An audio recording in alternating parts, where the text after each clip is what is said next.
मैं कुलदीप जहांगीर आज आपको मेरिडियन कॉमर्स क्लास में डिसीजन मेकिंग में फर्स्ट चैप्टर की इंट्रोडक्शन के बारे में बता रहा हूँ। इंट्रोडक्शन में सबसे पहले अपन देखेंगे departmental account. Departmental account first chapter है आपका डिसीजन मेकिंग का। डिपार्टमेंटल अकाउंट में किसी भी प्रकार के डिपार्टमेंट, एक कंपनी होती है, सपोज ए लिमिटेड एक कंपनी है। ए लिमिटेड में डिपार्टमेंट दिए हुए हैं आपको, एक्स डिपार्टमेंट, वाई डिपार्टमेंट और जेड डिपार्टमेंट। ए कंपनी, ए लिमिटेड कंपनी चाहेगी कि एक्स डिपार्टमेंट का प्रॉफिट या लॉस अलग शो किया जाए, वाई डिपार्टमेंट का प्रॉफिट या लॉस अलग शो किया जाए और जेड डिपार्टमेंट का प्रॉफिट या लॉस, जेड डिपार्टमेंट का प्रॉफिट या लॉस अलग शो किया जाए। इसी वजह से डिपार्टमेंटल अकाउंट को क्रिएट किया जाता है, बनाया जाता है। प्रॉफिट या लॉस अलग अलग क्यों शो करेंगे? ताकि कंपनी को पता रहे किस डिपार्टमेंट से ज़्यादा प्रॉफिट हो रहा है और किस डिपार्टमेंट से कम प्रॉफिट हो रहा है या लॉस हो रहा है। कम प्रॉफिट हो रहा है या लॉस हो रहा है? अगर लॉस हो रहा है, कंटिन्यूसली लॉस हो रहा है, तो उस डिपार्टमेंट को, कंपनी को बंद करना ही अच्छा रहेगा। तो इसके लिए डिपार्टमेंटल अकाउंट क्रिएट किया जाता है। नॉर्मल है, जो आपका ट्रेडिंग अकाउंट का प्रोसेस होता है उसी प्रोसेस को आपको फॉलो करना है। ट्रेडिंग एंड पी&एल अकाउंट बनाया जाएगा। क्या बनाया जाएगा? ट्रेडिंग एंड पी&एल अकाउंट बनाया जाएगा। ट्रेडिंग एंड पी&एल के लिए सपोज अगर दो डिपार्टमेंट है कंपनी में, ए डिपार्टमेंट, बी डिपार्टमेंट, तो उसके लिए ट्रेडिंग अकाउंट बनाएंगे तो नॉर्मल प्रोसेस जैसा ट्रेडिंग बनता है, opening stock to purchase, by sales, by closing stock, to direct expenses और to gross profit. Balancing figure से आएगा आपके पास ग्रॉस प्रॉफिट। अगर इसी में आपको पी&एल क्रिएट करना है, ग्रॉस प्रॉफिट के बाद में बाय साइड में वापस ले जाएंगे ग्रॉस प्रॉफिट को टू इनडायरेक्ट एक्सपेंसेस और to net profit. To indirect expenses और टू नेट प्रॉफिट आपके शो हो जाएगा, नेट प्रॉफिट शो करेंगे। ओके, इस तरीके से इस प्रोसेस को फॉलो करना है। कैसे करेंगे? प्रैक्टिकल क्वेश्चन अपन देखने जा रहे हैं। प्रैक्टिकल क्वेश्चन शाह अग्रवाल शाह की बुक है, आप यूज में लेंगे डिसीजन मेकिंग के लिए। फर्स्ट क्वेश्चन देखेंगे। फर्स्ट क्वेश्चन में देखिए प्रोसेस क्या कह रहा फर्स्ट क्वेश्चन का। फर्स्ट क्वेश्चन में किया हुआ है, क्वेश्चन आपके सामने है। फर्स्ट क्वेश्चन में कह रहा है following is the profit and loss account of Hindustan electronics. Hindustan electronic के लिए डिटेल दी हुई है। हिंदुस्तान इलेक्ट्रॉनिक में देखो तीन डिपार्टमेंट है, एक्स, वाई और जेड। तीन डिपार्टमेंट के बारे में बताया गया है। फर्स्ट डिपार्टमेंट ट्रांजिस्टर को शो कर रहा है, सेकंड डिपार्टमेंट टेप रिकॉर्डर को शो कर रहा है और थर्ड डिपार्टमेंट रिपेयर्स को शो कर रहा है। तीन डिपार्टमेंट है, transistor, tape recorder and repairs, इस चीज को शो कर रहा है। प्रॉफिट एंड लॉस अकाउंट आपको क्वेश्चन में दिया हुआ है। फिर नीचे नोट में कह रहा है other particular are given. First point कह रहा है transistor and tape recorder, transistor and tape recorder have been sold in showroom. ये दोनों किस जगह पे होते हैं? शोरूम में होते हैं। और रिपेयर्स का काम होता है कंपनी में, फैक्ट्री के अंदर। ट्रांजिस्टर और टेप रिकॉर्डर एक्स और वाई जिसे माना गया है, ये हो रहा है शोरूम में, और जेड रिपेयर्स जो हो रहा है वो हो रहा है फैक्ट्री में। शोरूम की जो प्रोसेस है जिसके लिए एक्स और वाई को शो किया गया है, फैक्ट्री में जेड को शो किया गया है। इनके लिए जो आपको ट्रेडिंग और पी&एल अकाउंट दिया हुआ है, जिसमें जो एक्सपेंडिचर अकाउंट दिए हुए हैं, एक्सपेंडिचर दिया हुआ है, देखो परचेज दिया हुआ है, पर्टिकुलर डिस्ट्रीब्यूट है, इसमें इसको आपको डिस्ट्रीब्यूट नहीं करना है। फिर देखो सैलरी एंड वेजेस दिया हुआ है 48,000, इसको डिस्ट्रीब्यूट करने की रिक्वायरमेंट है। तीनों डिपार्टमेंट में बांटेंगे, एक्स, वाई और जेड में। फिर आपको दिया हुआ है रेंट दिया हुआ है, इसको भी डिस्ट्रीब्यूट करने की जरूरत है। इसके लिए बेसिस चाहिए, बेसिस आपको क्वेश्चन में बताया गया है। फिर है सन्ड्री एक्सपेंसेस दिया हुआ है 11,000। सेल्स दी हुई है ट्रांजिस्टर, टेप रिकॉर्डर और सर्विस के लिए अलग अलग पर्टिकुलर डिस्ट्रीब्यूट किया हुआ है। स्टॉक भी दिया हुआ है, वो भी डिस्ट्रीब्यूट किया हुआ है।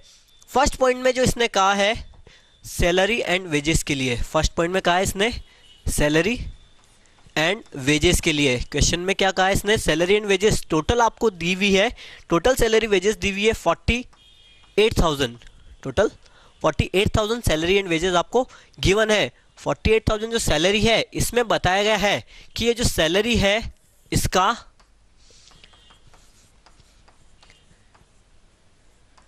शोरूम में 3/4 पार्ट है और फैक्ट्री में 1/4 पार्ट है।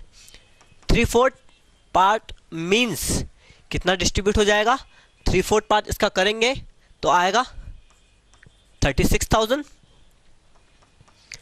और 1/4 पार्ट करेंगे तो आएगा 12,000। ओके, 48,000 का 3/4 36 एंड 12,000। फिर आपने अभी चेक किया है, यहाँ पे चेक क्या किया, शोरूम में एक्स और वाई दो पर्टिकुलर डिपार्टमेंट इंक्लूड हैं, तो शोरूम में एक्स और वाई को बांटेंगे, इस 36,000 को एक्स में और वाई में डिस्ट्रीब्यूट करेंगे। कैसे डिस्ट्रीब्यूट करेंगे देखिएगा, एक्स में दिया हुआ है शोरूम के लिए एक्स और वाई के लिए रेशियो दिया हुआ है, बी पॉइंट में दिया हुआ है कि 1:2 में डिस्ट्रीब्यूट होगा। ये जो 36,000 है वो 1:2 में डिस्ट्रीब्यूट होगा। किस तरीके से होगा, 36,000 को बांट देंगे तो आएगा, अमाउंट आएगा आपके पास 12,000, 24,000 और Z का ऑटोमेटिक शो आपने कैलकुलेट किया है 12,000। तो इस तरीके से आपको सैलरी एंड वेजेस को पर्टिकुलर एक्स वाई और Z डिपार्टमेंट में डिस्ट्रीब्यूट करना है। ओके, फिर दिया हुआ रेंट, देखो जो रेंट दिया हुआ है उसके लिए पॉइंट में लिखा हुआ है, थर्ड पॉइंट में आपको लिखा हुआ है rent of the factory, factory का रेंट, टोटल रेंट है 10,800। इसमें से जो फैक्ट्री है आपके पास, फैक्ट्री का रेंट दिया हुआ है 500 रुपीज़ पर मंथ, तो 12 मंथ का कितना होएगा 6,000 रुपीज़, मीन्स ये Z डिपार्टमेंट में आएगा। 500 पर मंथ मीन्स 500 मल्टीप्लाई 12, 6,000 ये किस में आएगा Z डिपार्टमेंट में। शोरूम के लिए जो रिमेनिंग है वो किस में आ जाएगा, शोरूम में आ जाएगा। 10,800 में से 6,000 फैक्ट्री का है तो रिमेनिंग 4,800 शोरूम का होएगा।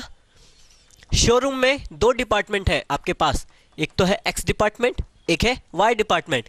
10,800 में से एक्स डिपार्टमेंट और वाई डिपार्टमेंट जो 4,800 शोरूम का पार्ट है, क्वेश्चन में आपको बताया हुआ है कि एक्स और वाई को इक्वली डिस्ट्रीब्यूट करना है, एक्स और वाई को इक्वली ही डिस्ट्रीब्यूट करना है। तो 4,800 को इक्वली डिस्ट्रीब्यूट कर देंगे, 2,400 और जेड का आएगा 6,000। इस तरीके से आपको रेंट को डिस्ट्रीब्यूट करना है। फिर आगे दिया हुआ है सन्ड्री एक्सपेंसेस, 11,000 सन्ड्री एक्सपेंसेस दिए हुए हैं, जिसके लिए पर्टिकुलर थर्ड पॉइंट कह रहा है कि इसको सेल्स के रेशियो में डिस्ट्रीब्यूट करना है। सेल्स का रेशियो आपको दिया हुआ है 175, 140 एंड 35, इस रेशियो में से बांट देंगे। और अब क्रिएट करने जा रहे हैं हम departmental trading account. Departmental trading account में सबसे पहले आपको हेडिंग शो करनी है, departmental trading account, trading and P&L account. अगर इनडायरेक्ट एक्सपेंसेस है तो P&L अकाउंट शो करेंगे।